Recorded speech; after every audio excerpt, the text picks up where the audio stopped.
Culture Soccer.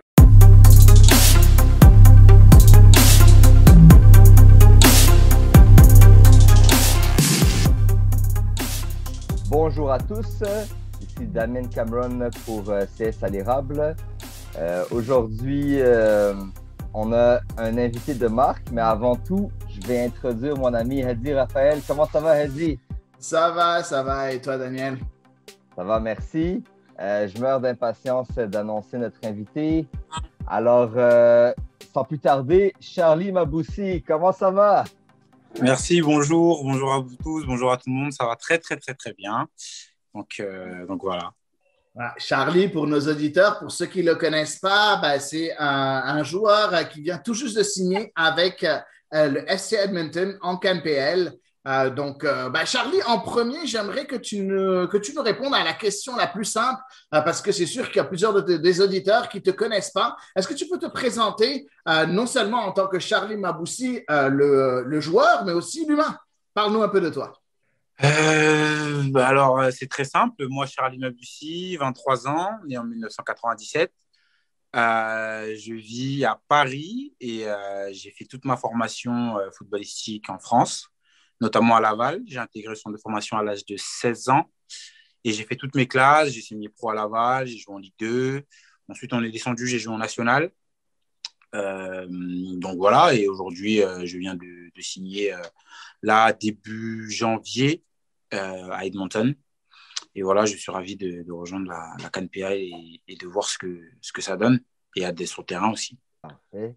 Et justement, par rapport au Stade Lavallois, est-ce que tu peux nous raconter un peu ton parcours dans l'organisation? Toi, tu es rentré à quel âge? Comme tu as dit, je sais que tu as fait plusieurs divisions avec le club et tout. Yes. Alors, avec le Stade Lavallois, j'ai intégré le Stade de Lavallois en U16. Et ensuite, j'ai gravi les échelons petit à petit, U16, U17, U19. Et à partir de U17, U19, j'ai commencé à m'entraîner avec les pros, le groupe professionnel. Et j'ai effectué mon premier match professionnel, c'était avec Denis Anco, je ne sais pas si vous connaissez. Oui. Denis Anco qui est au TTC, je crois. Il était à Amiens aussi à un moment donné, si je ne me trompe pas. Oui. Il a coaché la Ligue 1, la Ligue 2 d'Amiens et la Ligue 1 et la Ligue 2 du TFC. J'ai effectué mon premier match professionnel avec lui. Après, suite à ça, il a été limogé. Et ensuite, la personne qui m'a vraiment donné toute confiance et qui m'a vraiment lancé dans le monde professionnel, c'était Marco Simone, avec son staff italien. En 2016-2017, ils sont arrivés et ça a tout de suite matché parce qu'ils ont une vision un peu différente de la vision classique du football français qui, voilà, quoi, faut vraiment y aller mollo. T'es jeune, tu patientes, il y a les anciens, etc., etc. Lui, il est arrivé, il a dit, voilà, celui qui bosse, celui qui est bon, il joue. Hein. Tu peux être en U15, mais si tu as le niveau de jouer, tu joues. Et ça a directement pris. Hein. Et suite à ça, j'ai fait 1 an dans le groupe professionnel. Mais je n'étais pas encore professionnel à ce moment-là. J'étais stagiaire professionnel. Mais je jouais déjà en pro. Et j'étais dans le groupe professionnel. Suite à ça, Marco Simone a été, pareil, limogé. Et on est descendu en national. Et après, moi, j'avais une petite blessure, je crois, 3-4 mois. Et du coup, quand je suis revenu, changement de direction, une nouvelle direction, tout le truc. Et j'ai réintégré quand même l'équipe. J'ai mis un peu de temps à signer mon contrat professionnel parce que normalement, après ma blessure, je devais directement signer pro. Mais il a fallu que je fasse encore mes marques, etc., et que je prouve à la nouvelle direction que je méritais de jouer avec la nationale, le groupe professionnel. Parce qu'on est resté professionnel 2 ans, en fait, quand on est descendu. Okay. Ça veut dire que j'ai fait 1 an professionnel en Ligue 2 et 2 ans de contrat professionnel en national. Et suite à ça, j'ai signé pro. Ça s'est bien passé. Au début, un peu compliqué parce que, bon, c'est pareil, hein, nouvelle direction, beaucoup d'anciens. Le projet, c'était de remonter tout de suite sur les 2 années. Ça veut dire qu'ils ont recruté énormément de joueurs d'expérience. On devait être quoi, 4-5 joueurs, jeunes joueurs. Et suite à ça, voilà, j'ai réussi petit à petit à faire mon trou. Et la dernière année, je pense que c'est celle où j'ai joué plus. J'ai dû faire 15 matchs. 15 matchs, j'ai enchaîné 6 mois de titularisation. Et voilà, quoi. D'accord, Voilà. d'accord. Je veux juste parler un peu. Bon, tu as joué les deux échelons, la deuxième division française, la Ligue 2, mais aussi la troisième division avec le national. Juste pour un peu dire à nos auditeurs qui sont peut-être pas trop au courant de comment ça se passe. En national, on a des clubs pro, mais des clubs aussi semi-pro. Il y a un peu des deux. Donc, juste pour préciser ça à nos auditeurs. Toi, Charlie, tu peux nous parler un peu de la différence que tu as vue entre la Ligue 2 et la nationale, la deuxième et la troisième division. De ce que moi j'ai compris, c'est beaucoup plus physique en national, un peu plus tactique en Ligue 2. Est-ce que j'ai visé juste? Ouais, c'est exactement ça. Et même plus, le truc que les gens ont du mal à comprendre, c'est que dans le football français, à partir de l'échelon CFA2, ça s'appelle National 2 maintenant. Ouais. Pour moi, hein, de mon expérience, parce que j'ai joué aussi en N2 dans une année de transition, c'est beaucoup plus dur de jouer en N2 et en national que quand tu arrives en Ligue 2 et en Ligue 1. Parce que tu as beaucoup plus d'espace. Les joueurs sont beaucoup plus axés sur l'aspect intellectuel du jeu. Ils ont un plus grand QI. Ça veut dire qu'ils ne font pas des déplacements inutiles. Ils ne te rentrent pas dedans inutilement. Ils ne te cherchent pas inutilement. Chacun connaît son rôle parfaitement. Les systèmes sont souvent très bien rodés. Une équipe qui n'a pas l'habitude de presser ou qui n'a pas les moyens de presser, elle ne va jamais presser. Alors que ça, tu le vois beaucoup moins en national et en national 2. Ça veut dire qu'en national et en national 2, il y a beaucoup moins d'espace pour s'exprimer en tant que joueur. C'est beaucoup plus physique parce que les joueurs, ils sont moins Donc, voilà. les joueurs techniques ont beaucoup plus de mal. Alors, d'où Voilà. on a vu plusieurs petits gabarits quitter la France pour aller en Espagne ou un peu ailleurs pour pouvoir un peu s'exprimer. Et finalement, on a vu des Griezmann, on a vu des Valbuena qui sont partis, qui ont dû aller ailleurs pour s'exprimer comme joueurs un peu moins physiques, mais beaucoup plus techniques. Donc, c'est ça que tu es en train de nous expliquer, c'est que les divisions inférieures en France, c'est vraiment très, très physique et les joueurs techniques n'ont pas vraiment de place pour s'exprimer. Toi, tu es latéral gauche de métier. Est-ce que c'est vraiment ton poste ou est-ce que tu as d'autres postes? Tu es polyvalent, tu peux jouer à d'autres postes aussi? Ouais, je suis très polyvalent de base. Avant que j'intègre le centre de formation, j'étais milieu gauche, voire milieu relayeur. Ça veut dire que je pouvais jouer dans le cœur du jeu ou être clairement ailier. Et d'ailleurs, de U16 jusqu'au niveau CFA2, à Laval, j'évolue à ces postes. Ça veut dire que de temps en temps, j'étais latéral gauche et au vouloir du coach, je pouvais passer milieu gauche, même en professionnel. Hein, en national 3, non, en national, quand on est descendu, j'ai beaucoup joué milieu gauche ou milieu droit. Okay. Ça veut dire que je peux vraiment évoluer sur plusieurs. Mais on parle de milieu offensif ou milieu vraiment dans non, milieu offensif. Milieu offensif. Okay. Milieu vraiment offensif. OK, parfait. Et, Parce que j'ai été formé dans le système à 3 défenseurs qui se transforment 5 défenseurs quand on défend. Ça veut dire que je suis vraiment un latéral très, très, très offensif qui peut attaquer et qui peut défendre. C'est pour ça que selon la tactique et le système, je peux évoluer ailier et gauche. Ça ne pose pas de problème parce que dans tous les cas, quand on joue à 3 derrière, je suis très haut sur le terrain. Et par la suite, après Laval, tu as rejoint Bergerac en National 2, c'est ça? Oui. Donc, National 2, qui est maintenant la 4e division française. 5e. National 2, c'est la 5e ou la 4e? Là? C'est la 4e. Ah, c'est la 4e maintenant. Ouais, c'est vrai. Ouais. National 1, 3e, National 2, 4e. Oui. Ouais. Comment s'est passé à Bergerac? Comment s'est terminée l'expérience là-bas? Alors, c'était un peu spécial et c'était pas du tout prévu parce que après Laval, je suis parti de Laval, j'ai eu un petit différend avec le directeur sportif. C'était plus un départ extra sportif que sportif. Parce que comme je vous ai dit, sur les derniers 6 mois à Laval, on joue la montée et je suis titulaire. Sur les 6 derniers mois, je fais 15 matchs.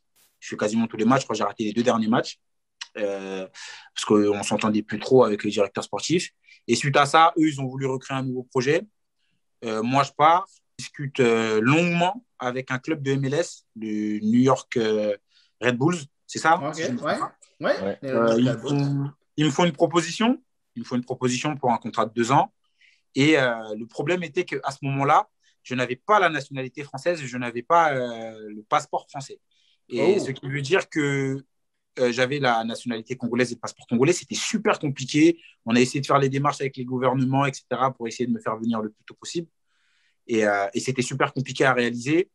Et du coup, les négociations se sont terminées, quoi. Le club m'a fait comprendre que bon, si c'est pas faisable cette année, on verra peut-être pour plus tard. Mais en tout cas, là, tout de suite, eux, au bout d'un mois, vous comprenez bien qu'ils avaient besoin de boucler le poste, quoi. Ils avaient besoin de quelqu'un au poste. Et du coup, suite à ça, moi, on était, je pense, allez, on est arrivé début septembre. Et en France, début septembre, c'est déjà le mercato, il est clôturé. Ça veut dire que j'avais plus trop d'autres options de pouvoir aller en Ligue 2 ou de pouvoir aller en National. Les effectifs, ils étaient déjà bouclés. Et moi, j'étais déjà sur mon idée de partir à New York. Et le contrat était déjà proposé. J'avais déjà donné la validation.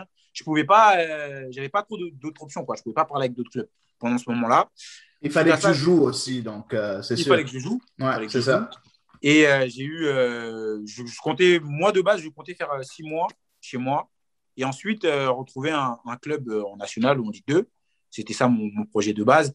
Mais j'ai eu un coup de fil du président de Bergerac qui m'a proposé. Il m'a dit, bon, Charlie, écoute, comme tu es là, on sait que tu aspires à autre chose, mais nous, on peut te proposer de venir jouer ici. On te fait un contrat d'1 an.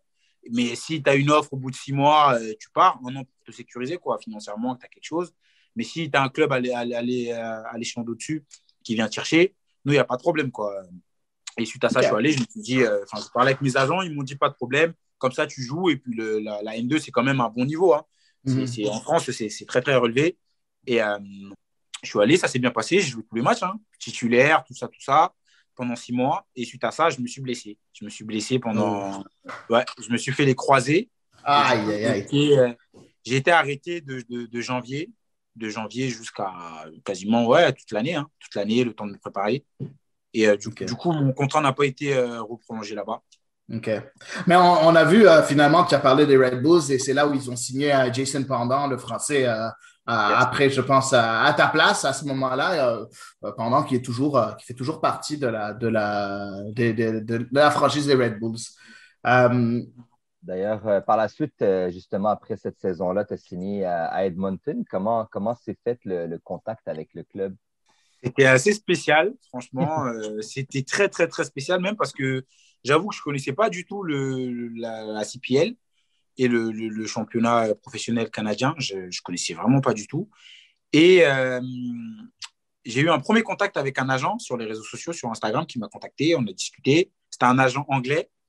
Il m'a dit qu'il y avait des clubs de CPL qui cherchaient des latérales gauche. Est-ce que je pourrais être intéressé, etc., etc. Je lui ai dit, moi, franchement, je ne connais pas trop le championnat, donc il faudrait plus me briefer. Il m'a briefé, il m'a envoyé des vidéos, etc., etc. Et franchement, j'ai trouvé ça vraiment pas mal. Vraiment, vraiment pas mal. J'ai aimé, j'ai accroché direct. Et suite à ça, il m'a dit que Calgary. Le Cavalry de Calgary.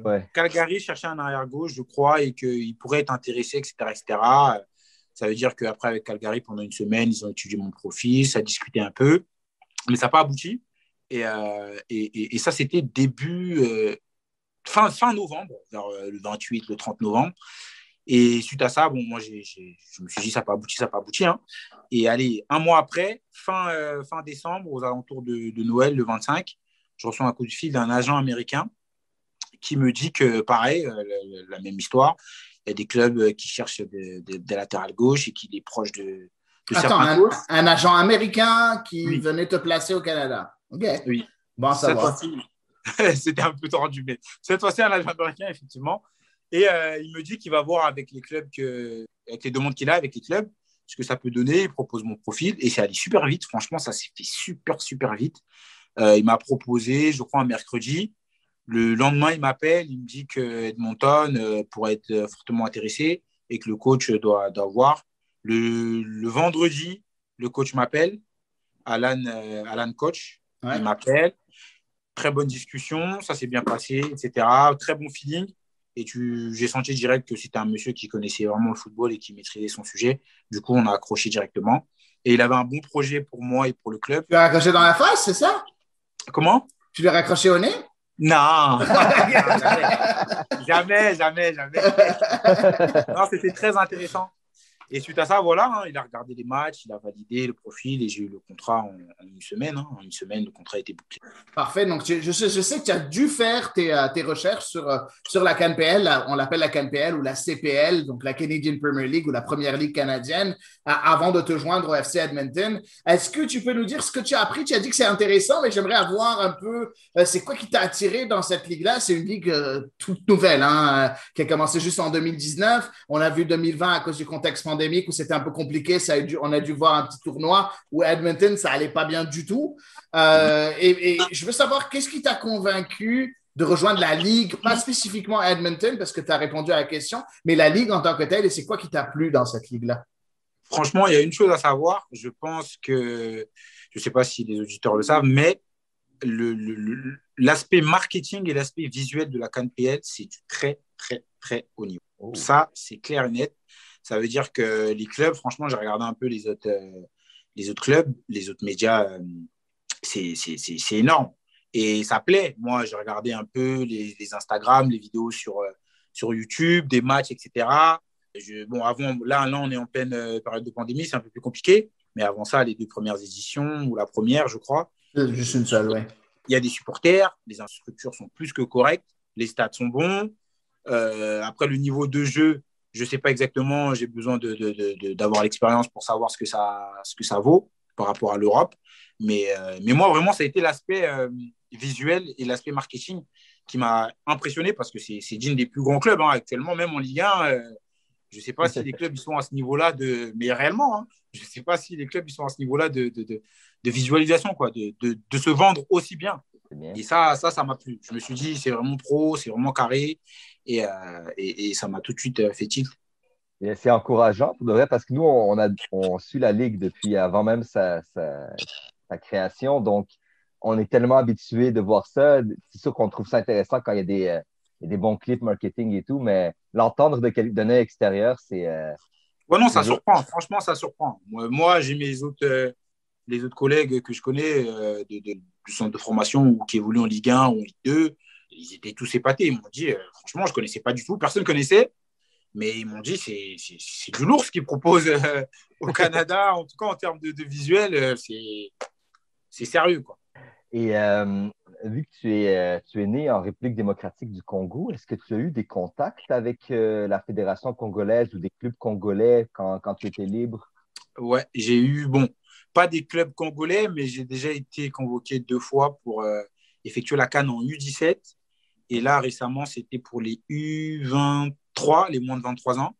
Ouais. Après, la Fédération congolaise, il y a eu plusieurs événements qui ont fait que les compétitions à laquelle je vais participer, ça ne s'est pas fait. La première, je ne sais plus, je crois le budget alloué pour l'équipe a été détourné ou quelque chose comme ça. Ce n'était pas trop clair, en gros. Ça ne s'est pas fait en U17. Là, en U23, c'était un autre problème. On a été disqualifié parce que je crois un joueur qui avait joué, on avait 2 matchs pour les qualifications. On avait gagné le premier contre le Maroc 2-1, on avait le match contre chez eux. On a fait 1 partout. Du coup, on était normalement qualifiés. 3 semaines après ça, la CONCAF, je crois que c'est la CONCAF ou la CAF. La CAF, ouais. La CAF donne une sentence. La Fédération congolaise pour les U23 est disqualifiée. Il y a un joueur qui je crois, il n'avait pas l'âge de jouer. Il était plus vieux il avait plus de 23 ans, il a joué. Et au final, on a été disqualifiés. Donc, c'était un peu compliqué, mais bon. C'est comme ça, hein, on peut pas y faire. Moi, en tout cas, à mon niveau, je ne peux pas trop y faire grand-chose. D'accord. Et juste comme ça pour nos amis congolais, parce que j'ai vraiment beaucoup d'amis congolais ici à Montréal, t'es quoi? T'es PV Zembe ou t'es Vita Club ou t'es quel club? T'es pour quel club? Moi, je suis plus TP. Hein. T'es TP, ok, parfait. C'est bon à savoir, c'est bon à savoir. Non, mais en fait, avant de clôturer tout ça, une question qui va être, je suppose, avoir une longue réponse. Quels sont tes objectifs à court terme en Canadian Premier League, en Première Ligue canadienne, à moyen terme, que ce soit dans la Ligue ou ailleurs, et à long terme, dans ta carrière footballistique? On aimerait savoir un peu tes objectifs à toi, Charlie Mabussi, avoir un peu ce que tu espères pour ta carrière footballistique. Alors, à court terme, déjà, c'est d'effectuer une très bonne pré-saison avec le club, parce que je pense que c'est l'une des choses les plus importantes. Hein, quand tu veux faire un championnat où tu veux jouer les premiers rôles, pour moi, ça se joue bien avant la saison. Ça joue à la pré-saison, l'entente, la cohésion de groupe, le fait que les joueurs se sentent bien que le projet soit bien défini et bien compris par tout le club, non seulement les joueurs, mais tout le club, que ce soit de la direction aux salariés, autres que sportifs. C'est vraiment très important pour moi. Et du coup, à court terme, vraiment faire une bonne préparation, bien entamer le championnat, avoir des résultats positifs d'entrée de jeu, même au match amicaux, qu'il y aura sûrement. Ensuite, à moyen terme, si l'opportunité se présente et qu'on effectue une bonne saison à Edmonton, pourquoi pas prolonger? Parce que j'ai une année en option, donc ça pourrait être plaisant. Si l'année se passe bien, il y aura pas de raison. Ou si j'ai des clubs qui me contactent à l'échelon au-dessus, pourquoi pas voir aussi, négocier avec le club pour voir s'il y a une opportunité plus intéressante pour moi, sportivement parlant, d'aller voir à l'échelon au-dessus. Et pour ma carrière sur le long terme, franchement, moi, je suis quelqu'un, je voyage beaucoup, donc ça ne me fait pas peur de rester en Canadian Premier League, de m'établir ici, ou que ce soit ici, ou que ce soit en MLS, ou que ce soit même chez les Sud-Américains, ou que ce soit même de revenir en Europe, en France, parce que j'ai mon contact euh, en Tu es France. ouvert à tout, quoi. Je suis ouvert à tout, pas plus tard qu'aujourd'hui, donc vraiment, je ne ferme aucune porte et j'essaie de rester au maximum le plus professionnel possible et d'essayer d'atteindre les objectifs que le club se fixe et que moi-même je me fixe. Donc voilà. Merci, Charlie. On va te souhaiter de notre côté une très bonne pré-saison et une très bonne saison 2021. Je suis sûr que tu vas apprécier, j'espère en tout cas que tu vas apprécier ton passage au Canada et en Canadian Premier League. Et Et on te recevra de nouveau, c'est sûr, sur le podcast, peut-être après que tu sois nommé joueur de la saison ou bien que tu aies marqué le but de l'année ou quoi que ce soit. On va sûrement t'appeler. Oublie pas tes amis chez Culture Soccer. On est là et puis on va sûrement te refaire appel à toi à un moment donné dans le futur. Ça marche, pas de problème. En tout cas, ça a été un plaisir. Merci à vous de m'avoir accueilli. C'est vraiment un plaisir. Vous êtes super chaleureux et on verra bien ce que ça va donner à la suite. donc, ce sera tout pour le premier segment de cet épisode. Une courte pause et nous serons de retour.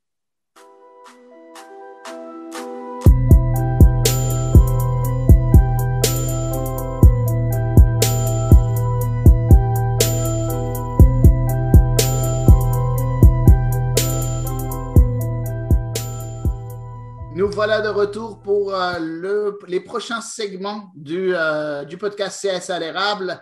Donc, on est rejoint par Alex Rupert. Alex, tout voilà de retour parmi nous. On est content enfin de discuter de nouveau avec toi, mon ami. Ah, super content d'être là, les amis, puis en pleine forme pour les 2 prochains sujets. Voilà, donc on commence par le premier sujet. Je suis toujours rejoint, bien évidemment, par l'ami Daniel Cameron, qui n'est parti nulle part. C'est juste que j'ai pris la main pour l'animation parce que c'est ça, on va pouvoir animer les 2 derniers segments.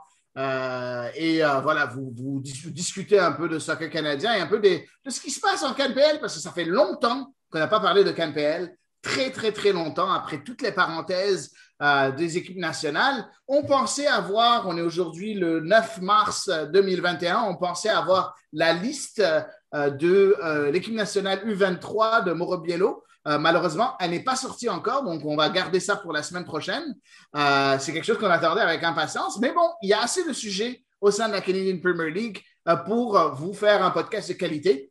On passe à un gros boom qui vient de se passer du côté de la Canadian Premier League. Le retour de l'enfant prodigue, le retour du MVP de la saison 2019, Tristan Borges, qui revient, ou Tristan Borges, pour ceux qui sont un peu plus francophones, qui revient maintenant à Forge FC. Il est prêté par son club belge de Louvain et il est en retour en CanPL. En premier, est-ce qu'on est vraiment choqué, Daniel Cameron? Dans les circonstances, sachant qu'il n'a pas joué depuis très, très longtemps, non. Surtout que Oliver Platt a voulu nous mettre l'eau à la bouche, annonçant qu'il s'entraînait dans le GTA. On avait une petite idée, sachant aussi que les clubs de MLS avaient déjà leur effectif pas mal complet puisqu'ils ont commencé leur pré-saison. Il ne restait pas beaucoup d'options. Après, étant donné que ce n'est pas une fenêtre de transfert et tout, le prêt était la meilleure option. Peut-être que aussi, on ne saura jamais. On ne sait pas pour l'instant. Peut-être que son club ne voulait pas le libérer aussi. espérer le revendre. Donc, dans les circonstances, je pense que c'est pas si surprenant que ça finalement. Ouais, le retour, comme Adi le disait, le retour de l'enfant prodige, moi je l'appelle carrément le sauveur. Surtout avec le match qui s'en vient avec le Toronto FC. Si ce match-là va finalement avoir lieu un jour, parce que ça, c'est toute l'histoire, mais ça faisait quand même des semaines que je disais que je ne pense pas que Forge allait répéter un troisième championnat avec Tristan Borges. Je suis obligé, j'ai comme pas le choix de mettre Forge comme favori pour être 3 fois champion. Est-ce que je suis surpris? Non, parce qu'il faut aussi comprendre le contexte que il y a beaucoup de monde qui. Quand Tristan est parti en Belgique, il a été transféré à un club de deuxième division. Fait que ça, c'était plus le niveau auquel il avait été identifié. Il a joué 4 matchs et supposément, il avait quand même bien paru. Mais à la minute qu'il y a eu un changement d'entraîneur, puis le club est monté en première division, mais le nouveau coach, il voulait juste pas travailler avec lui. Est-ce que ça veut dire qu'il était mauvais? On ne sait pas. Mais il faut aussi comprendre le contexte que quand tu es en première division belge, puis tu ne veux pas retomber en deuxième, puis le bassin de joueurs est énorme pour ce club-là, c'est très difficile de se faire valoir. Donc, comme il n'avait pas de temps de jeu, puis il est encore sous contrat selon ce qu'on comprend avec OH Louvain. Louvain, désolé. Oui, Louvain en français. Ouais, c'est en Wallonie, ouais. Ouais. Donc, un prêt, c'est ce qui faisait le plus de sens parce qu'en Europe, il était sur la liste du deuxième club où est-ce qu'il avait été identifié, où est-ce qu'il voulait soit le vendre ou le prêter ou l'envoyer ailleurs. Donc, Forge, ça fait du sens parce que c'est une ligue qu'il sait qu'il est capable de faire un impact. C'était lui le meilleur joueur. Donc, ça va vraiment l'aider dans sa confiance de pouvoir jouer à ce niveau. Puis, c'est tout à son avantage de se dépasser, prouver pourquoi il est parti en Europe la première fois. En passant, excusez-moi, mais ce qui m'aurait vraiment surpris, c'est s'il était venu en tant que transfert à Forge, parce que financièrement, on ne sait pas quel salaire il fait en Belgique, mais de la manière dont ça avait été, dans l'époque, on avait dit que son salaire allait être grandement augmenté. Donc, au moins que Louvain annule son contrat et il lui donne tout l'argent d'un coup, puis là, lui, il vient en Canadian Premier League pour se refaire une santé. Je voyais difficilement comment financièrement ça allait être possible. Mais là, avec le prêt, ben, ça se peut que Louvain paye tout son salaire, ça se peut qu'il paye une partie, et puis que Forge paye un salaire qui correspond à ce qu'il y aurait eu en temps normal dans la Ligue. Donc là, ça rend l'opération financière beaucoup plus probable, disons. Oui, effectivement. Après, bon, il faut aussi avouer que Louvain, si je ne me trompe pas, ils ont eu leur promotion en première ligue belge où ils ont réussi à avoir la promotion. Peut-être qu'au niveau au-dessus, comme tu l'as mentionné un peu plus tôt, Alex, ce n'est pas trop le style de joueur qu'il veut. Par contre, j'ai trouvé un peu bizarre aussi qu'il n'y a pas eu peut-être une option d'achat, en tout cas on ne le sait pas, mais peut-être une option d'achat de la part de Forge, parce que Louvain va très bien en première division belge, hein, 7e maintenant en première division belge.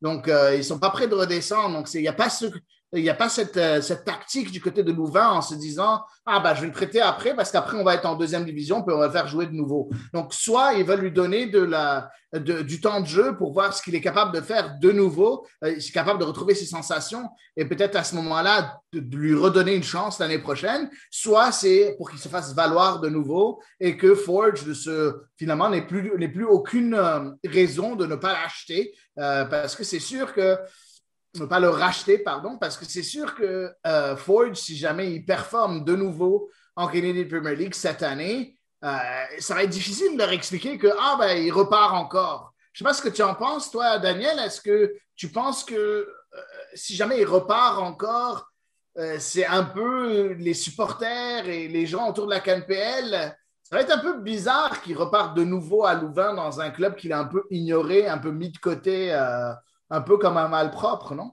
Ben, moi, je pense que la théorie sur laquelle il veut profiter de son exposition, c'est pas farfelu, là. Je pense que ça aurait de l'allure. je pense pas du tout qu'il va rester à Forge après, là. Je pense que financièrement, ce serait impossible. Puis de toute façon, s'il refait la même saison qu'il a faite en 2019, on sait très bien que la Canadian Premier League, c'est pas sa place, là. Le but maintenant, c'est qu'il reprenne confiance en lui parce qu'à ma connaissance, il n'y a pas eu de blessure. Donc, c'était vraiment plus une question de. C'est juste 100% sportif. Donc, s'il fait une bonne saison, il n'y a rien qui empêche qu'un club va l'acheter, que ce soit en MLS ou en Europe, parce que lui est d'origine portugaise, donc il y a probablement la possibilité de jouer un peu partout en Europe. Peut-être que justement, ce serait peut-être une bonne idée qu'il aille au Portugal, peut-être qu'il n'y aura pas la barrière linguistique. Moi, je pense qu'il y a le niveau pour viser plus haut que la Canadian Premier League. Après ça, c'est à lui de prouver justement encore qu'il va brûler la ligue, comme on dit. Ben, moi, je pense aussi, euh, c'est vrai, je ne pense pas qu'il va rester en CanPL. Aussi, je ne pense pas que ça fait du sens pour Forge de l'acheter. En même temps que je ne pense pas que ça fait du sens pour Louvain de le vendre à une valeur inférieure pour laquelle ils l'ont acquis. Je pense que le but de l'exercice, c'est on sait qu'il est capable d'être un des meilleurs dans la ligue en CPL. Puis, en plus, le club s'est qualifié pour la CONCACAF League, fait qu'il va jouer en championnat continental. La dernière CONCACAF League de Ouais. l'histoire, hein? La dernière de l'histoire. Est-ce qu'on va pouvoir faire mieux qu'une 7e place? En fait, non, c'est l'avant-dernière. 2022, il y en aura une encore. Non, c'est pas 2023 que ça commence, le nouveau format? Ah, c'est vrai, c'est vrai. Ouais, c'est ça, il y en aura l'avant-dernière, pardon. L'avant-dernière. Fait que lui, il va avoir toutes ses chances de se faire valoir. Moi, je pense que le but, c'est de faire monter sa valeur. Puis, je pense que s'il arrive à faire monter sa valeur, Louvain va peut-être essayer de le vendre à un club ailleurs en Europe, peut-être pas en première division, mais en deuxième division. Puis s'il a déjà son passeport européen ou une possibilité, mais tu sais, Anthony Novak est en troisième division portugaise. Tu sais, je pense que est-ce que Borges peut jouer en deuxième division? Deuxième division, oui. Même pour un club plus faible au Portugal, pourquoi pas? Moi, je pense que c'est plus mathématique parce que de ce que j'avais entendu, ils avaient dit à Borges, si tu veux t'en aller, tu peux t'en aller parce que c'est à quel point que le coach, c'est pas son acquisition, right? C'est un nouveau coach qui arrive, c'est pas lui qui a sélectionné le joueur, c'est pas lui qui l'a acheté, fait que c'est pas son joueur. Fait que, il a déjà pris sa décision.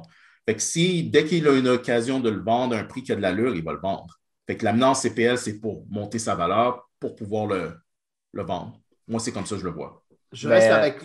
Oui, vas-y, Daniel, excuse-moi. Pardon. Oui, en fait, c'est que Louvain, si je ne me trompe pas, les propriétaires sont quand même ont du cash quand même. Là. Donc, puis c'est un achat qui a été fait par le club, une transaction qui a été faite quand le club était en deuxième division. Fait que je pense que je veux dire, ils sont passés à autre chose pour la transaction. Là. Je veux dire, actuellement, le club est monté en D1. Je pense que c'est plus vraiment une question financière. Comme tu as dit, Alex, ils voulaient surtout s'en débarrasser. Je serais pas surpris qu'ils vont le brader. Je pense que pour revenir en CanPL en tant que transfert, c'est plutôt lui, est-ce qu'il va être prêt à faire des efforts financiers? Moi, je pense que pour lui, il vaut mieux qu'il fasse une bonne saison à CanPL et on recommence en Europe.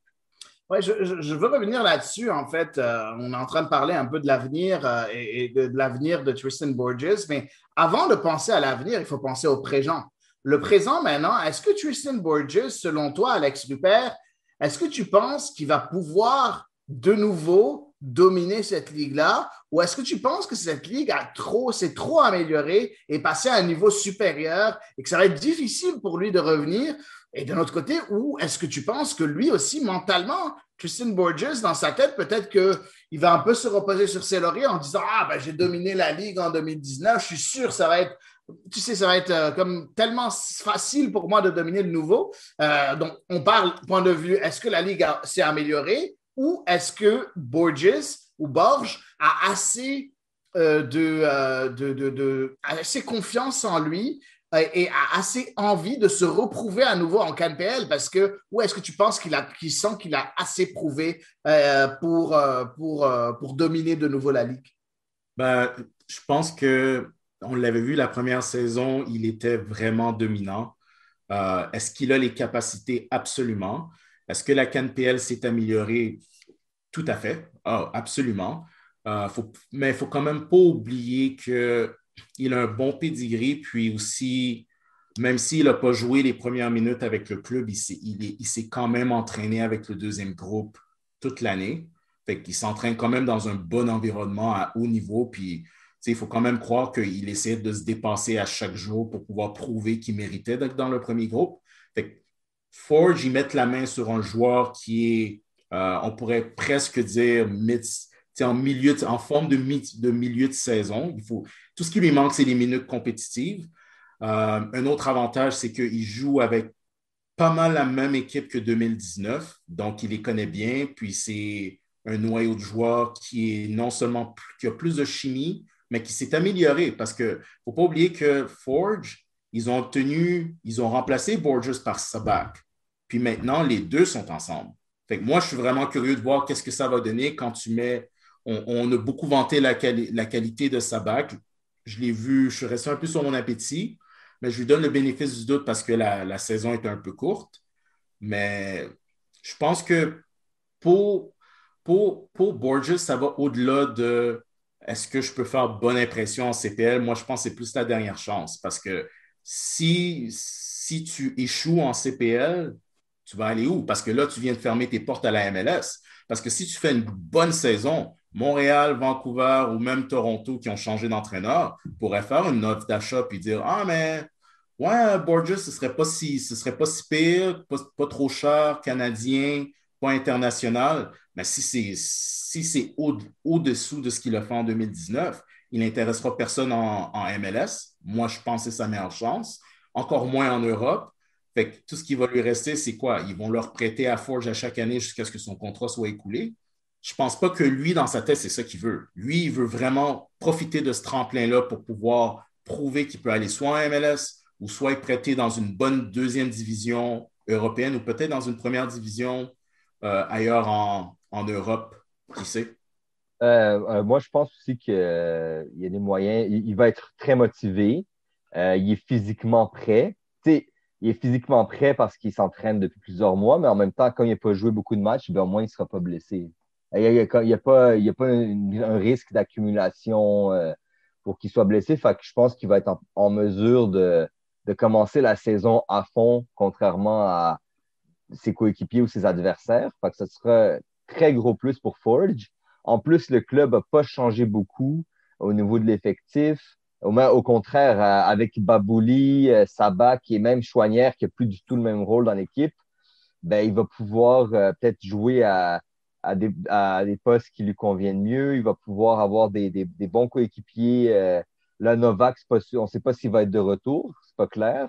Donc, il y a quand même une possibilité d'être encore mieux entouré. Fait que moi, je crois que peut-être il va encore marquer plus de buts que la dernière fois et peut-être va faire beaucoup plus de passes décisives parce que l'autre fois, il a marqué des buts. Il avait fait quoi, je pense, 5 passes décisives. Là, peut-être qu'il va être à 15 buts, 10 passes. Là, moi, je ne serais pas surpris. Peut-être que Forge va être, va être un rouleau compresseur puis il va être un acteur dans cette équipe. Moi, je pense qu'il il va être motivé. Il faut juste pas qu'ils pensent que ça va être trop facile. C'est la seule chose que. Parce que c'est souvent quand les joueurs pensent que ça va être trop facile qu'ils tombent de haut, parce que la Ligue s'est quand même renforcée depuis. Mais le principal avantage pour lui, c'est qu'il retourne dans la même équipe qui n'a pas changé tant que ça. Puis ça, c'est pas comme s'il allait dans un autre club de CanPL. Là, ça aurait été un autre défi. Daniel, je sais que tu sais ce que je vais dire. Et Alex, je sais que tu sais ce que je vais dire. Je n'aime pas les retours de joueurs dans un club pour lequel ils ont déjà évolué. Je ne vais jamais changer. Je suis comme ça. Pour moi, retourner dans un club où tu as été très, très bon, c'est pour moi synonyme, pas d'un pas en arrière, mais beaucoup plus d'un manque de motivation. Et pour moi, quand tu reviens là où tu as déjà dominé, c'est difficile de dominer à nouveau parce que tu le veuilles ou pas, tu es dans une zone de confort qui automatiquement vient et s'impose à toi et tu te pousses beaucoup, beaucoup moins que ce que tu te poussais d'habitude. Après, il y a plusieurs joueurs qui ont prouvé qu'ils sont capables de revenir et de performer à merveille. Hein. Je ne dis pas que Borges ne pourra pas le faire à Forge. C'est juste que moi, personnellement, et la plupart du temps, et vous pouvez aller vérifier, il y a plein d'exemples qui vont dans ce sens, la plupart du temps, quand il y a des retours de joueurs dans un club, c'est un flop total. La plupart du temps. Après, comme j'ai dit, on peut dire peut-être, quand je dis la plupart du temps, c'est plus que 50%. Ça veut dire 60, 70, 80%. Vous choisissez le chiffre que vous voulez. Donc, moi, j'ai peur et je trouve que ce n'est pas une bonne idée de le revoir à Forge. Après, bon, et je pense que là, la personne centrale par rapport au retour de Tristan Borges, c'est Bobby Smyrniotis. C'est lui qui va avoir le plus gros travail afin de redonner sa confiance à Borges, à ses qualités, à mettre ses qualités en valeur et à lui faire comprendre qu'il doit bosser autant qu'avant, si ce n'est même plus, parce qu'il va devoir prouver que non seulement il est aussi bon qu'avant, mais qu'il est meilleur qu'avant, que son passage en Europe, en deuxième division belge, l'a amélioré, que le fait qu'il ait été sur le banc, il n'a pas arrêté de travailler. Parce que si jamais il veut avoir un futur dans le soccer professionnel, il doit prouver que même si jamais je ne suis pas choisi, j'ai continué à m'améliorer, j'ai continué à travailler et voilà ce que j'ai donné. Donc, Bobby Smyrniotis sera vraiment un personnage central du futur de la carrière de Tristan Borges, de mon point de vue à moi. Après, qu'est-ce que vous pensez? On va faire une petite prédiction comme ça rapide pour s'amuser un peu. Est-ce que vous pensez qu'il va avoir une bonne ou une mauvaise saison cette année en Canadian Premier League, si jamais Ligue il y a en 2021? Alex Rupert, je te laisse commencer. Juste pour continuer sur le point que tu disais, la plus grosse gifle dans le visage de Borges, c'est qu'il a été omis de l'équipe olympique. Ça a dû faire mal. Ben, il n'a pas joué. Il n'a pas joué, man. Il n'a pas joué. Il y en a beaucoup qui n'ont pas été choisis parce qu'ils n'ont pas joué. On a parlé en off un peu plus tôt avec Daniel. Johan Le Bourris, c'était la même chose. Il n'a pas été choisi parce qu'il n'a pas joué. Daniel Kilombe aussi. Il y a eu 9 joueurs qui ont été retirés puis 9 joueurs qui ont pris leur place. Fait que, c'est normal. C'était ça. Malheureusement, il y a des gagnants et des perdants. Mais c'est vrai que c'est une gifle. Tu as raison, Alex. Oui, parce qu'il a joué pour le club, pour l'équipe senior. Fait que moi, au minimum, je m'attendais à ce que son nom soit là parce que, comme je disais plus tôt, puis tu le disais aussi, Daniel, il a continué à s'entraîner dans un environnement de haut calibre, même s'il n'a pas eu beaucoup de matchs. Je te rejoins aussi à dire quand, tu sais, la surprise du fait que Borges revient, c'est que j'aurais pensé qu'il aurait pu être prêté en deuxième ou troisième division française, allemande. Je m'attendais à quelque chose comme ça, tu sais, quelque part ailleurs en Europe. Ça aurait été plus logique. Ouais, tu sais, revenir ici, je suis comme, OK, tu sais, c'est confortable, son club est là, son club est meilleur, tu sais, ils vont le protéger, ils vont tout faire pour s'assurer qu'il réussisse. C'était peut-être pas son choix, mais anyways. Mais il ne faut pas oublier que le marché des transferts est fini, le mercato d'hiver est fini depuis un moment. S'il n'y a personne qui a voulu de lui, ça veut dire qu'il n'y a personne qui a voulu de lui, sinon il aurait été prêté ou il aurait été transféré en janvier. Bon point. Puis ça veut dire que, comme Adi disait, ben, mon homme, si tu ne prouves pas que tu es aussi bon qu'en 2019, tu es fait. Parce que, tu sais, en 2019, tu étais assez bon où est-ce que tu as des clubs MLS qui voulaient t'avoir. Mais là, si tu ne fais pas au minimum mieux que 2019, ils ne te regarderont pas. Là, tu vas retourner en Europe, puis tu vas t'asseoir sur le banc, puis attendre la saison 2022 de CPL où est-ce qu'ils vont te reprêter jusqu'à ce que ton contrat soit terminé. C'est pas bon du tout. Hey, on n'a pas besoin d'un Gareth Bale canadien. Ben, je dis pas que c'est Gareth Bale. Il va très bien. Il va très bien, Gareth Bale, sur les 2 dernières semaines. Hein. Fais attention, là. Il a marqué, je pense, 2-3 buts ou 2-3 passes décisives en plus. Donc, il a été très décisif dernièrement. Donc, faites attention aux comparaisons avec Gareth Bale. Il va bien maintenant. Mais en tout cas, on lui souhaite, bien évidemment, la plus grande réussite à Tristan Borges. Hein? Moi, je serais très heureux s'il revient et qu'il domine de nouveau. Après, tu ne m'as pas donné ta prédiction, hein, Alex, et j'attends celle de Daniel après. Ben, tout ce que je vais dire, c'est que je pense qu'il va faire aussi bien que 2019, même si tout le monde sait cette fois-ci qui il est, puis ils vont le marquer de très près. mais je pense qu'il amène une dimension à Forge où est-ce qu'il n'a pas besoin d'être le super marqueur. Il a juste besoin d'être créatif puis générer des chances qui manquaient à Forge. Parce que tu vois qu'avec un Borges, tu aurais passé à travers Arcae. Puis les matchs en CONCACAF League n'auraient pas été aussi difficiles. Puis lui, il amène ça. Fait qu'il n'est pas obligé d'être le marqueur numéro 1, mais si tu peux amener cette créativité pour alimenter Choignard puis Babouli, mais moi, je pense que c'est un gros plus. Moi, je pense qu'il va être aussi bon qu'en 2019. Je ne sais pas si ça va être mieux ou moins bon, mais aussi bon, à mon avis. Moi, je pense pas qu'il va se démarquer autant au niveau de la Ligue qu'en 2019. Je crois qu'il va être bon, honnêtement, mais pour deux raisons. Un, parce que l'équipe, c'est maintenant, il y a Choignard qui a un autre rôle, il y a Babouli qui est arrivé, puis il y a Sabac. Donc, je pense que là, il va pas avoir le même rôle, il va pas autant se démarquer. Peut-être que le club va pas être autant dépendant de lui aussi, ce qui n'est pas une mauvaise chose, autant pour lui que pour l'équipe. Puis aussi parce que les autres équipes, comme Alex a dit, les autres équipes vont le connaître. Là, ont toute la pré-saison pour préparer leurs défenseurs. C'est vraiment à Smeniotis de trouver une stratégie dans laquelle Borge va utiliser ses qualités tout en étant imprévisible et tout en ayant plusieurs gâchettes. Donc, si les autres équipes sont renforcées et que le club s'est renforcé, Borge s'est renforcé, ben, je pense pas qu'il pourra avoir le même rôle, qu'il va autant se démarquer. Mais je pense que dans l'ensemble, il va revenir avec un niveau de confiance qui va être plus élevé. Ben, moi, c'est drôle. Il y a quelqu'un de positif qui est Alex, il y a Daniel qui est un peu plutôt le neutre. Et moi, je reviens à ce que je vais dire. C'est pas un mauvais joueur. Après, je le vois, je pense qu'on va être déçu de Tristan Borge par rapport à ce qu'il nous a montré en 2019. Je ne vois pas ça comme une saison moyenne. Je vois ça comme, pour ce qu'on a vu qu'il est capable de faire, je pense que ça va être beaucoup plus pour Tristan Borge cette année. De par, bien évidemment, l'amélioration qu'on a vue de la Ligue en tant que telle, des défenseurs de plus haut niveau, mais aussi la concurrence. Il y a de la concurrence, on en a parlé un peu plus tôt à Daniel Cameron. Il y a une concurrence au sein de cette équipe de Forge FC. On a Nanko qui a re-signé, qui est là, et on l'a vu, Nanko, c'est un dynamiteur qui est capable de faire de belles choses. Donc, je sais pas, je suis pas très confiant pour ce joueur-là. Après, écoute, j'ai pas la science infuse, je peux complètement me tromper et complètement passer à côté de ma prédiction, mais c'est ce que je ressens personnellement. Donc voilà pour le retour de Tristan Borge du côté de Forge FC. On va passer au troisième segment parce que c'est un segment qui va faire parler. Je suis sûr, en tout cas, qu'il va y avoir des disputes dans ce podcast. Enfin, je blague. Mais il va y avoir du grabuge dans ce podcast. On va parler des salaires en Canadian Premier League, des salaires en Première Ligue canadienne, en CPL, en CanPL. Vous les appelez la Ligue comme vous voulez.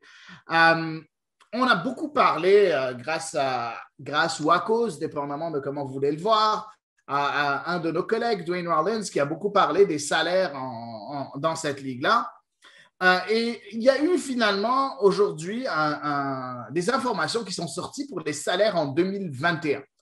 Et très sincèrement, je vais donner mon avis rapidement en un mot comme ça a l'air beaucoup plus rose que ce qu'on pensait. Beaucoup plus rose que ce qu'on pensait. C'est mon avis et j'en parlerai un peu plus tard. Donc, je vais vous donner juste quelques petits points. Je ne vais pas vous les donner tous, sinon on restera des heures.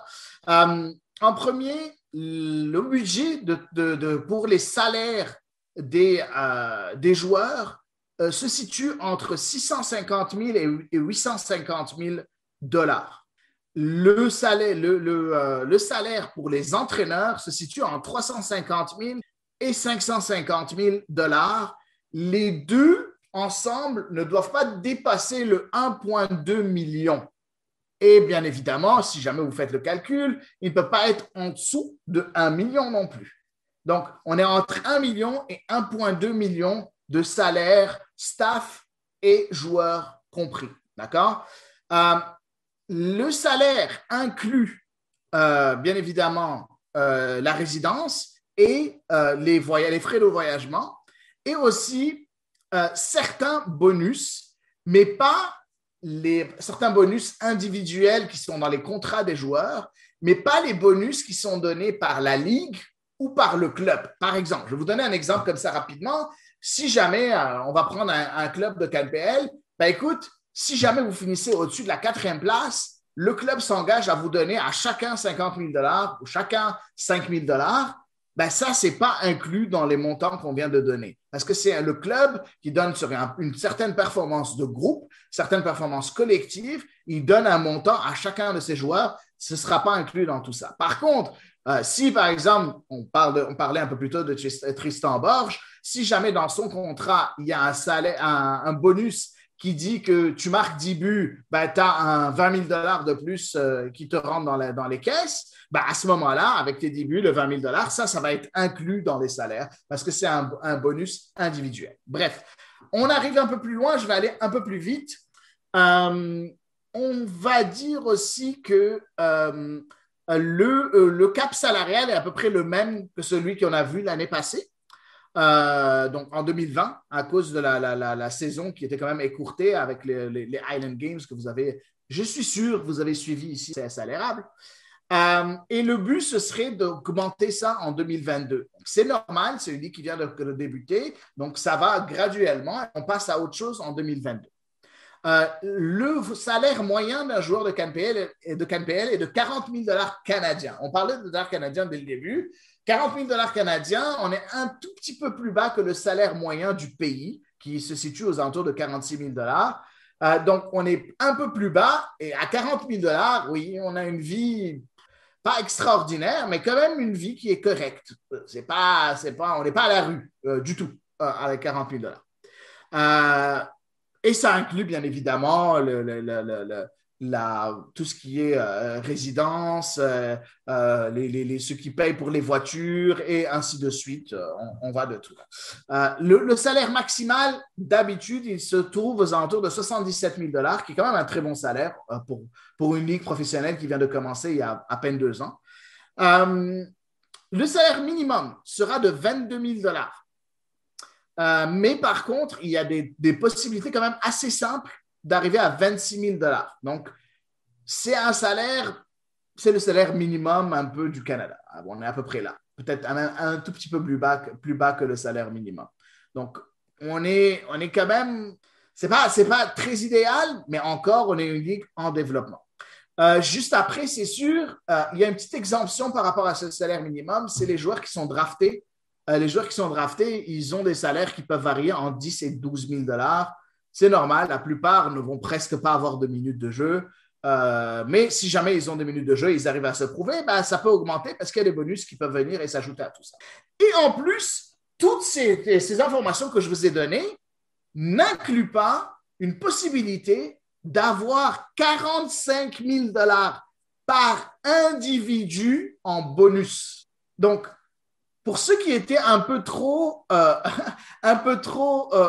sceptiques par rapport au salaire, la Ligue a dit qu'il y a 45 000 $ de bonus individuels qui sont disponibles à être gagnés à chaque année. C'est littéralement la traduction, je vais vous la lire en anglais. These figures don't include $45,000 of individual bonuses available to be earned each year.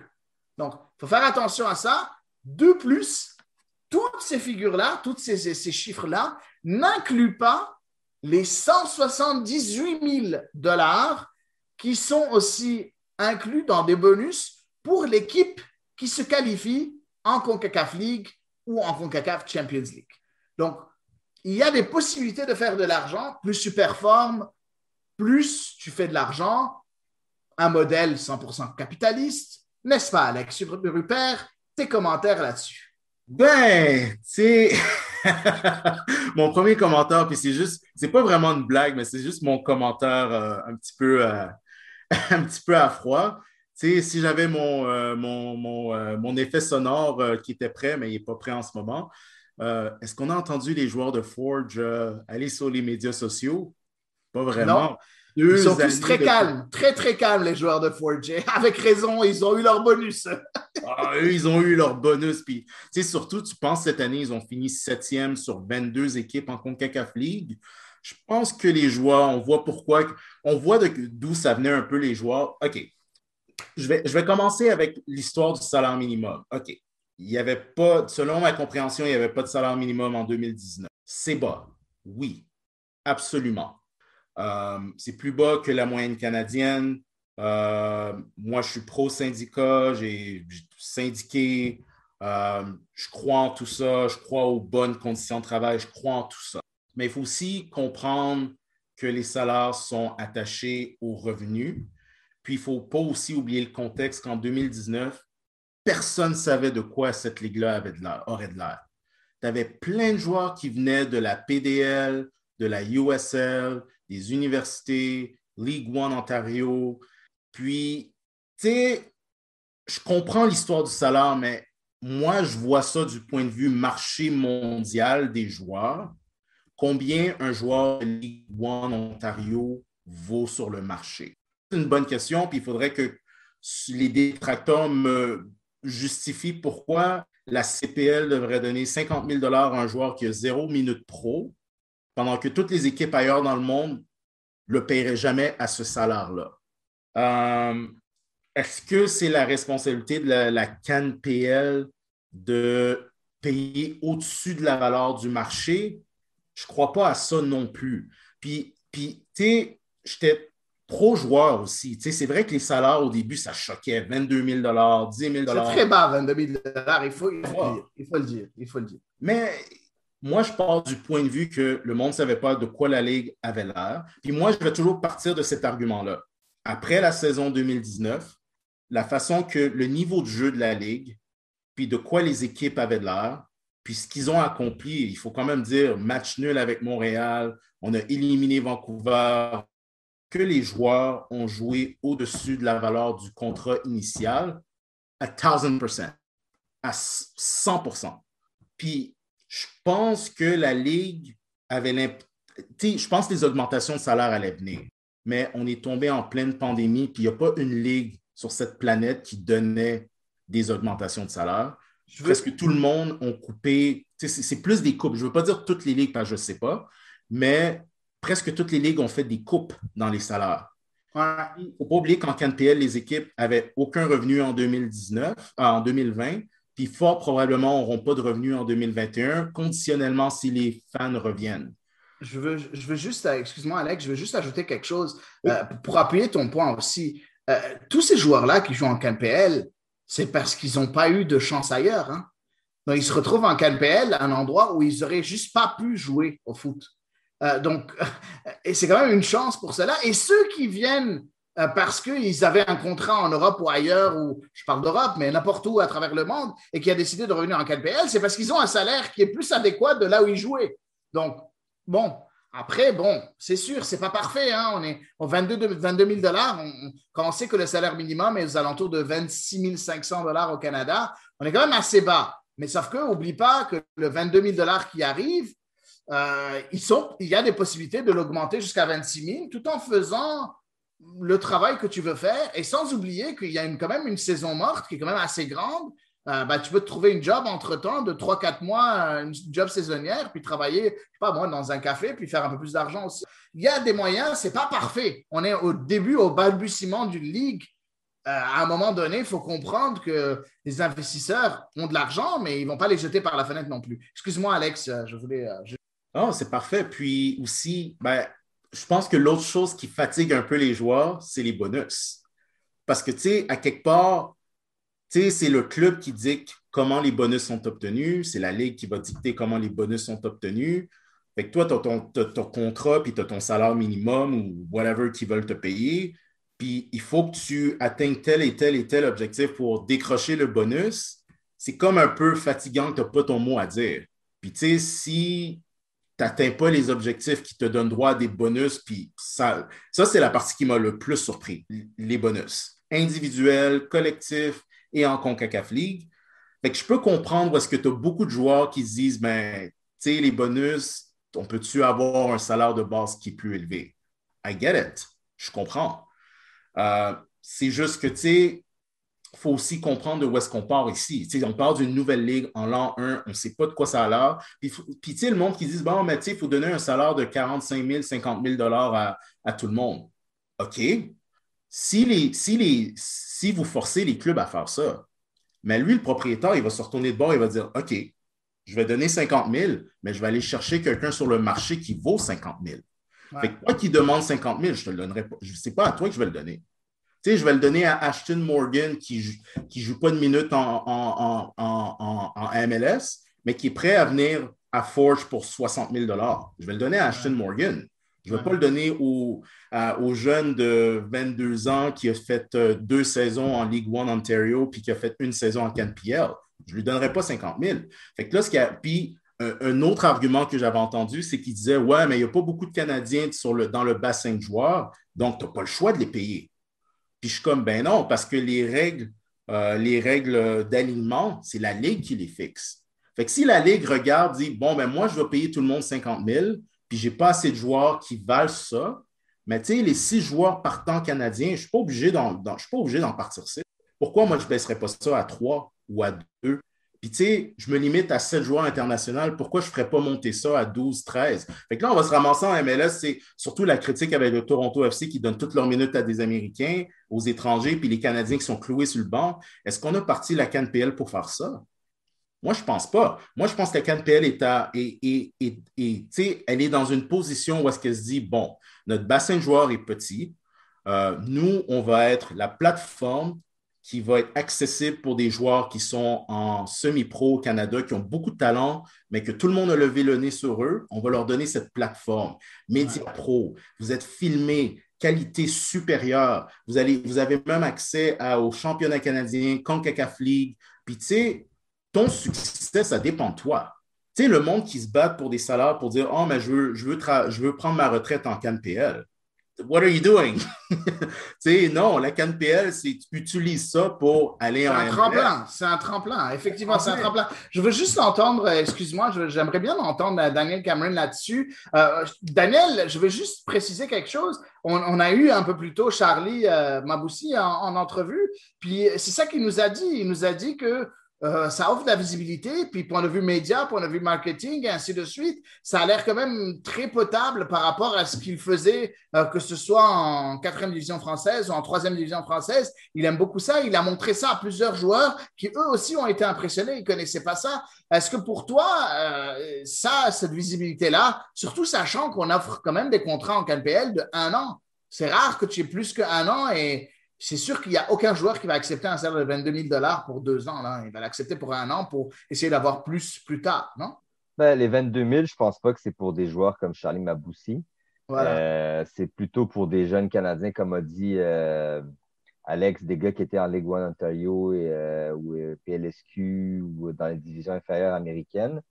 Moi, je suis content qu'il y ait un salaire minimum parce que le salaire minimum, qu'on le veuille ou pas, que ce soit en Canadian Premier League ou celui qui est au taux horaire dans le marché du travail. Au Canada, ça varie d'une province à l'autre, là, pour ceux qui l'ignorent. Donc, salaire minimum, on sait très bien que c'est en haut de qu'est-ce que ça vaut. C'est juste qu'il faut, à un moment donné, offrir un minimum pour que les gens puissent survivre. Déjà, même le salaire minimum horaire dans beaucoup de provinces au Canada, si quelqu'un travaille 40 heures semaine comme c'est le temps plein au Canada, ben, il est en bas du seuil de pauvreté quand même. 22 000 $, c'est en bas du seuil de pauvreté. Mais c'est déjà bien qu'il y ait un minimum. Puis d'ailleurs, il y a eu 30 joueurs qui ont reçu un appel hier pour les informer que leur salaire allait monter, puisqu'ils tombaient maintenant au minimum. C'est-à-dire qu'il y avait quand même 30 joueurs qui étaient en bas du 22 000. Après ça, moi, je ne suis pas d'accord avec le fait que c'est parce que les joueurs valent moins, il faut leur offrir moins. Parce que, je veux dire, ça, si on l'appliquait dans tous les pans de l'économie canadienne, ben, je veux dire, on se retrouverait avec des salaires horaires de 4 de l'heure dans les usines. C'est pas ça. Je veux dire, il faut quand même offrir des conditions de travail décentes. Surtout pour un sportif professionnel, la carrière, elle est courte. Ils font beaucoup de sacrifices dans leur vie. Puis, à un moment donné, si on veut avoir des bons joueurs, ben, il faut bien les payer. Puis moi, je pense qu'il faut, à un moment donné, qu'il y ait des joueurs qui font leur carrière en Canadian Premier League. Je pense pas que c'est une mauvaise chose, là. pense pas que c'est pour tout le monde qui doit partir puis offrir du profit à son club et à la ligue en étant transféré, là. Je pense qu'il faut avoir des joueurs qui vont s'installer.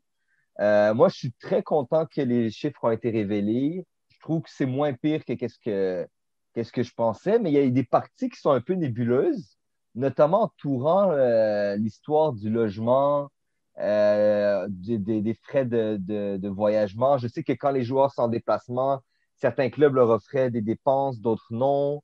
Je sais que pour les joueurs qui sont salaire minimum, avec les autres dépenses, on dit que ça monte jusqu'à 26 000. Euh, c'est toutes des questions.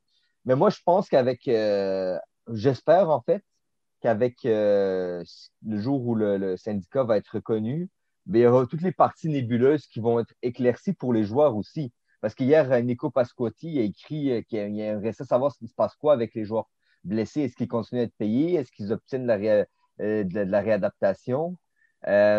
Aussi, moi, ce qui m'embête par rapport au bonus, c'est que c'est comme un peu pas clair. Par exemple, dans un des points, ça disait que les bonus individuels sont inclus dans le cap, mais pas les bonus liés aux accomplissements du club ou de la ligue.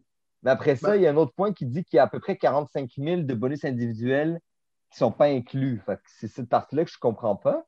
Puis là, les 45 000 individuels divisés par un groupe de 20 joueurs, là, ça devient 2 à 3 000 par joueur. C'est pas non plus. Sûr, ça équivaut peut-être à un mois pour beaucoup de joueurs, mais c'est pas non plus. On n'est pas dans les bonus pour de la participation à la CONCACAF League sont beaucoup plus intéressants. Moi, j'espère que la Ligue va faire de l'argent. C'est ce qu'on souhaite tous pour que les joueurs puissent faire de l'argent aussi. Mais les investisseurs, les propriétaires des équipes savaient un peu dans quoi ils s'embarquaient, savaient c'est quoi le sport professionnel. Je suis d'accord qu'il y a eu peut-être les attentes ont été dépassées très rapidement, donc on ne s'y attendait pas. Je suis conscient aussi que les joueurs, quand ils sont renouvelés, ils obtiennent des augmentations de salaire. Euh, Aussi, le bassin actuellement, avec le fait que la USL ne compte plus les Canadiens comme joueurs locaux, ben, il y a un bassin de joueurs canadiens qui sont à la recherche de clubs qui augmente. Donc là, je trouve que la Ligue se retrouve avec 8 équipes seulement, se retrouve en position de force, alors qu'au début, c'était le contraire. On cherchait des joueurs.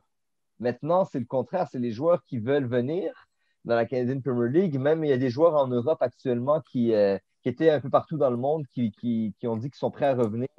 Par exemple, il y avait Adam Emati qui jouait en Iran, en Azerbaïdjan. Puis, il y a un an à peu près, il disait qu'il reviendra en Canadian Premier League si les salaires vont peut-être atteindre 100 000. Ça pourrait être intéressant, concurrentiel pour lui. Maintenant qu'il est sans club, il a dit qu'il serait prêt à trouver un club, même avec les salaires actuels. Donc, je pense que la Ligue se retrouve en situation de force. On peut en profiter pour attirer des meilleurs joueurs, mais pas non plus en profiter pour, comment dire, pour mettre les joueurs en position inconfortable. C'est ça que je veux pas qu'il se passe un peu mon côté pro-syndicat qui parle là. Mais aussi pour préciser, ce qui était sorti aussi, c'est que si un joueur est signé pour X nombre de temps, mais il y a des années d'option, quand le club exerce l'option, c'est une augmentation de 15 Fait que c'est quand même bien. Moi, de la façon que je vois dans tout ça, c'est que je pense, tu sais, la critique, elle est quand même valable parce que moi, il y a des points où est-ce que la CNPL mérite d'être critiquée. Je peux comprendre si tu fais l'exercice mathématique, tu peux comprendre d'où viennent les salaires bas. Parce que moi, je n'ai jamais compris pourquoi la CNPL voulait absolument jouer de avril à fin septembre, puis condenser la saison de cette façon-là. Parce qu'eux, ils peuvent se retourner et dire ouais, mais je le paye sur une période de 7 mois. Si on étale ça sur 12 mois, je le paye bien. Puis même cette année, ils veulent faire une pleine saison de 28 matchs de la Journée des Patriotes au Québec, la fête de la Reine au Canada anglais, qui est le 22 mai, puis ils veulent finir en même date. Fait que tu vas les faire jouer pendant combien de fois par semaine pour pouvoir condenser tout ça dans une période de quoi? 5-6 mois maximum? Moi, je trouve ça excessif.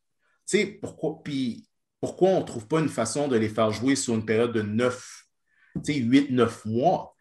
Puis au moins, si tu veux vraiment y aller au mois, mais il faut que tu les payes plus. Moi, je vois là une tactique pour faire pression vers le bas.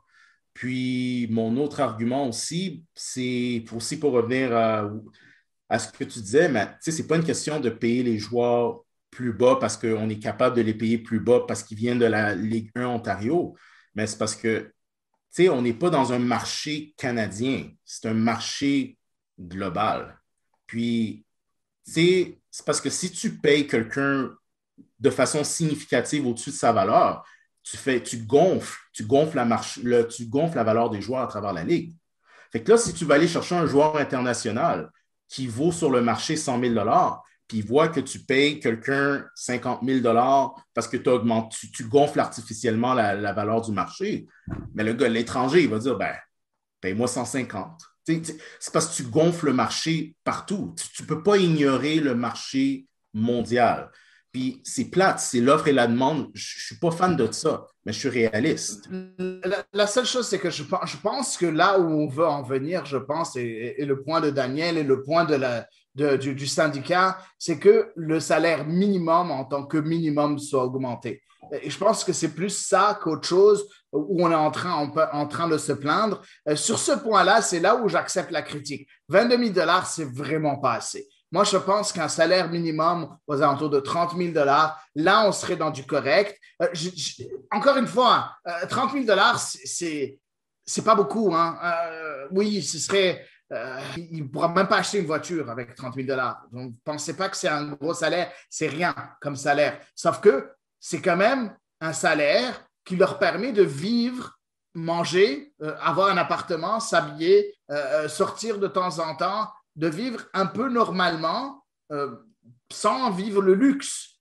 Et au fur et à mesure, là, tu peux commencer à augmenter, ainsi de suite. Et je pense que la Ligue va arriver vers ça. Malheureusement, maintenant, il n'y a pas ces moyens-là. Et ce qu'on peut comprendre aussi, les moyens ne sont pas là. On peut peut-être comprendre. Je trouve que c'est quand même difficile de venir dire « Ah, vous savez quoi? On n'avait pas de ligue du tout avant. Maintenant, vous créez une ligue. Donnez-moi le salaire minimum de 30 000 $. Mais non, tu veux une ligue ou tu ne veux pas une ligue? Si tu veux une ligue, tu dois comprendre que ça va commencer très doucement. Et c'est effectivement ce qui est en train de se passer. Oui, il y a encore beaucoup de choses très nébuleuses. Je suis complètement d'accord. Je ne suis pas en train de défendre la ligue du tout. Je suis en train de défendre le fait que les joueurs ont un très bon point de vue en disant que le salaire minimum est trop bas. Par contre, je peux comprendre aussi les investisseurs qui disent écoute, c'est ce qu'il y a maintenant. Ou sinon, va ailleurs si tu trouves ailleurs, mais il n'y a pas grand-chose ailleurs. Hein? C'est l'option que tu as, elle est là. Oui, ils ont un monopole, mais écoute, c'est la vie. Malheureusement, c'est la vie comme ça. C'est poche, mais c'est comme ça. Si moi, maintenant, je suis cuisinier, disons, et je vais travailler dans un resto, le salaire moyen d'un cuisinier, je ne sais même pas c'est combien, là, je suis en train d'inventer des chiffres, c'est 16 $ de l'heure. Je ne peux pas venir et dire dans un resto qui vient de commencer, tu sais quoi, tu as un nouveau resto, je veux avoir le 16 $. Non, il te dit, écoute, moi, je suis un nouveau resto, toi, tu es un nouveau chef, tu n'as pas d'expérience, je vais te payer 14 parce que c'est ce que je suis capable de te payer. C'est comme ça que ça marche, c'est un nouveau resto, et toi, tu n'as pas d'expérience en termes de restaurant, c'est la même chose, je vais te payer moins cher que le prix du marché. Pourquoi? Parce que tu n'as pas d'expérience et parce que moi, je commence et j'ai besoin de commencer à faire des profits, commencer à grandir pour après t'offrir le salaire qui te revient de droit, qui est le salaire moyen normal de 16 $ de l'heure. C'est à peu près la même chose. Je ne sais pas si mon analogie est vraiment significative ou est vraiment ciblée par rapport à ce qu'on essaie de dire, mais bon, en tout cas, c'est ce que je pense par rapport à ces salaires-là. J'aimerais parler d'une autre chose. Est-ce que vous pensez que les bonus qui sont ajoutés à tout ça viennent un peu vous réconforter par rapport à ce salaire minimum-là? Moi, personnellement, je vais le dire en un seul mot, je l'ai dit plus tôt, moi, ça me réconforte un peu parce que je me dis que si un joueur qui fait 22 000 $ performe, il est capable d'aller s'amener un salaire d'à peu près 35, 40 000, dépendamment de combien il fait, 30 à 40 000, dépendamment à combien, quelles sont ses performances et ainsi de suite. Donc, ça vient avec la performance.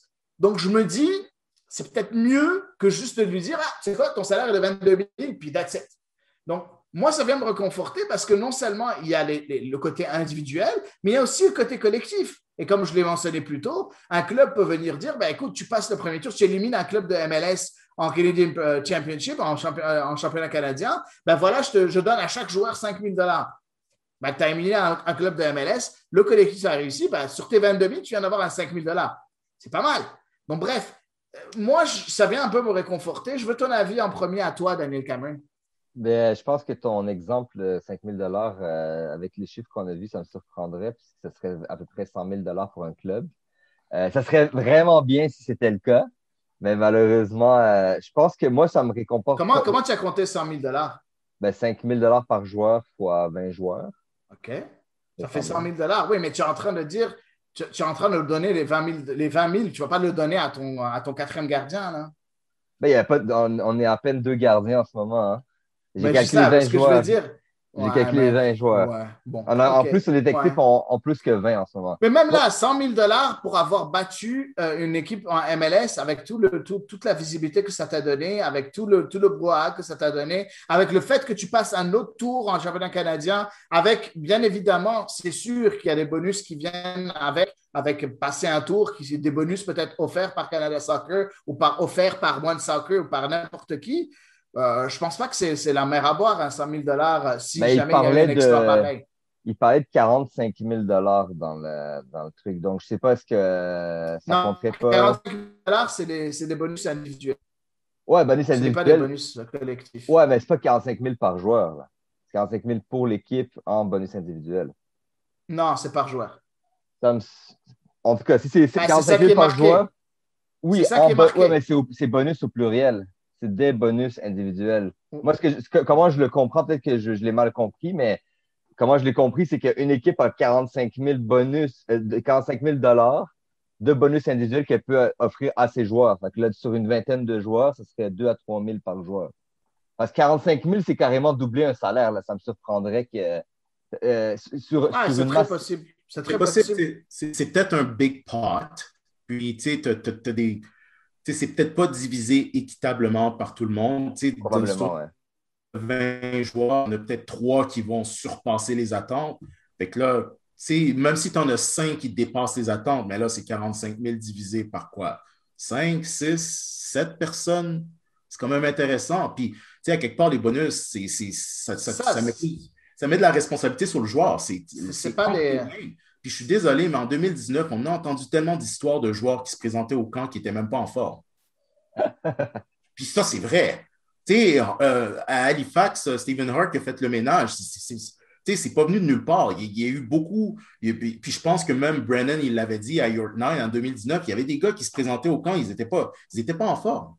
Je suis sûr que si jamais tu manges une poutine par jour là, et que tu arrives au camp d'entraînement, là, bon, c'est un peu plus mais en même temps, excusez-moi, qu'est-ce que je pense qui est vraiment important, c'est que les joueurs soient payés à l'année et peut-être justement diminuer les contrats d'1 an. Mais ça va vraiment passer avec le syndicat, je crois. Parce que, comme a dit Nico Pasquotti, tu finis ton contrat, tu n'es pas renouvelé. Aussi, pour vendre des joueurs, si tu as des contrats de 1 an renouvelables à la discrétion de l'équipe, ça va devenir compliqué. Hein. Donc, autant pour les joueurs que pour... Je comprends que la Ligue est en rodage, puis que, par exemple, en Amérique du Nord, c'est quelque chose de normal que ce soit des contrats qui soient renouvelables à chaque année à la discrétion de l'équipe, contrairement à ce qui se fait en Europe ou ailleurs dans le monde. Mais, je veux dire... Non, il y a les deux ailleurs dans le monde. Tu peux avoir renouvelable par l'équipe et tu peux avoir renouvelable par le joueur. Donc, c'est pas vrai que ça se fait pas ailleurs dans le monde, ça se fait ailleurs dans le monde. C'est vrai, mais non, mais le fait que chaque année, ce soit renouvelable comme en MLS ou en Canadian Premier League, par exemple, en Europe, ça va avoir un joueur qui va avoir un contrat 3+2, pas 1+1+1+1. Il y a de tout en Europe. C'est vrai, ça dépend des pays. Ça existe des 1+1+1. On voit surtout ça dans des joueurs qui sont en fin de carrière, où ils prennent un contrat d'1 an ou même un contrat de 6 mois. Hein. Ils sont signés en janvier, puis ils restent jusqu'en juin. Puis après, ils se laissent une option ouverte pour savoir si le club a besoin d'eux ou bien si eux veulent re-signer et de nouveau entamer une nouvelle saison. Donc, je ne pense pas que c'est si grave que ça. pas oublier, encore une fois, c'est une nouvelle ligue. On est au balbutiement d'une ligue professionnelle de soccer qu'on attend depuis 92. Depuis 92, on attend cette ligue-là. Puis là, on se retrouve avec quelque chose qui n'est pas magnifique. On est très loin d'être à quelque chose de magnifique. Et je suis d'accord avec les joueurs sur beaucoup de points. Par contre, vous avez une ligue. Il y a une ligue qui est là, elle n'est pas parfaite, elle a énormément de défauts et je ne vais pas rentrer dans tous les défauts parce qu'il y en a beaucoup de point de vue structurel, de organisationnel, de salaire. Il y a beaucoup de problèmes. Par contre, il y a une ligue. Vous n'en aviez pas il y a 3 ans. Vous étiez obligé d'aller jouer dans des divisions obscures en 6e, 7e division slovène. Je suis désolé, là. Là, vous êtes chez vous. Avec tout mes respects pour la Slovénie, je ne sais même pas s'il y a cette division là-bas, mais bon, avec tout mes respects pour la Slovénie. Bref, ce que je veux dire, c'est qu'arriver à un moment, c'est ce que la Ligue est capable de faire. Oui, il faut quand même négocier. Je suis à 100% pour avec le syndicat des joueurs. On en a parlé longuement ici sur CSA l'érable. Mais à un moment donné, il faut que les deux parties mettent de l'eau dans leur vin. Déjà, j'ai bien aimé que la CANPL a déjà fait, je sens, quelques concessions. Avant, il n'y avait aucune information par rapport au salaire. Là, c'est devenu presque public.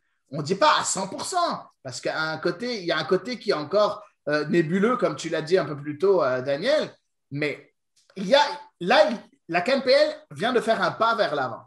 Je pense que c'est au moment maintenant des joueurs de venir faire un pas vers l'avant pour se rapprocher de la table des négociations et négocier quelque chose d'un peu mieux pour les joueurs en 2022. Je pense que c'est ça. Je ne sais pas si quelqu'un a quelque chose à ajouter avant qu'on puisse clôturer le podcast. Alex, je ne t'ai pas entendu depuis longtemps.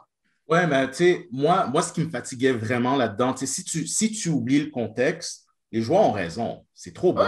Ouais, les avantages, les conditions de travail, c'est trop bas. C'est pas assez bon. Puis, tu sais, j'aime pas le fait qu'on condense leur saison de cette façon-là avec le voyagement qu'il y a au Canada. Tu sais, c'est terrible. Moi, c'est le contexte qui me dérange parce que là, tu vois beaucoup de monde sur les médias sociaux et n'importe où. Mais tu sais, mais la CANPL, ça n'a pas d'allure, puis ils vont dénigrer la CPL, puis ils vont rabasser la CPL. Ben, tu sais, écoute, la MLS a pris 6 ans avant qu'ils aient leur syndicat. Puis, tu sais, au début, la MLS, ils payaient 12 500 pour les contrats de développement. Bon. Puis c'était genre 20 000 quelque chose pour le salaire minimum. Ouais, mais c'était une autre époque aussi, Alex. Hein? La vie était beaucoup moins chère que maintenant. Hein? Oui, il y a un joueur qui a joué en CSL dans les années 90 puis il disait qu'il faisait le même salaire. Il disait que le 30 000, c'était la même chose, c'était ça en CSL. Ouais, mais elle est où la CSL? Ouais, non, mais un 30 000 dans les années 90. Ouais, mais elle est où la CSL? Parce qu'un des problèmes de la CSL, c'est que les dépenses, ils ne regardaient pas ça, eux autres. C'est ça. Il y avait beaucoup trop de clubs qui étaient la CSL, pour les auditeurs qui ne sont pas au courant de c'est quoi la CSL, c'est la Canadian Soccer League. Qui était la ligue professionnelle avant la Canadian Premier League, qui a malheureusement déclaré faillite en 92 et a complètement fermé. Donc, il n'y a plus de soccer professionnel au Canada depuis 92 jusqu'en 2019 et l'apparition de notre ami, la Canadian Premier League. Daniel Cameron, le mot de la fin avant qu'on clôture ce podcast. Nos auditeurs vont nous tuer à force de rester aussi longtemps et parler de tout ça. Ben, j'espère vraiment qu'on va pouvoir avoir des meilleurs standards parce que, comme a dit Alex, on est dans un marché mondial. On a les clubs américains qui sont à côté qui offrent des salaires beaucoup plus intéressants. Fait que si on veut concurrencer, je ne pense pas qu'on va un jour les rattraper.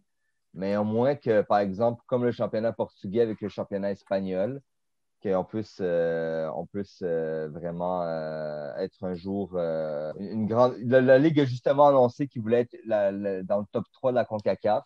Ben, j'espère que ça va arriver. Super bel objectif, en espérant que ça arrive. Et ça prouve une volonté de vouloir dépenser aussi. Il y a du monde qui dit « mais ils sont cheap. » Ouais, ça prend du temps. Moi, c'était le contexte qui me dérangeait. Puis, tu vois qu'ils ont des objectifs qui demandent des investissements dans les joueurs, mais il faut que les revenus suivent aussi. Puis, le syndicat, oui, on veut tous qu'ils soient syndiqués, mais au-delà des salaires en MLS, la MLS a pris 6 ans. La USL, ils existent depuis presque une dizaine d'années, puis c'est juste maintenant qu'ils commencent à négocier. La CPL, il y a une procédure pour arriver à cette accréditation. Il faut juste que les deux parties se parlent entre eux autres, puis ça va se faire. Puis moi, je suis conscient que ça va se faire plus vite que les deux autres ligues. Il faut se donner une chance aussi. Nous, on est au milieu d'une pandémie. C'est pas facile, c'est difficile pour tout le monde. Sauf que moi, je pense qu'avec un objectif, est-ce qu'on veut être top 3 en CONCACAF, ça va venir. Il faut juste suivre l'évolution normale.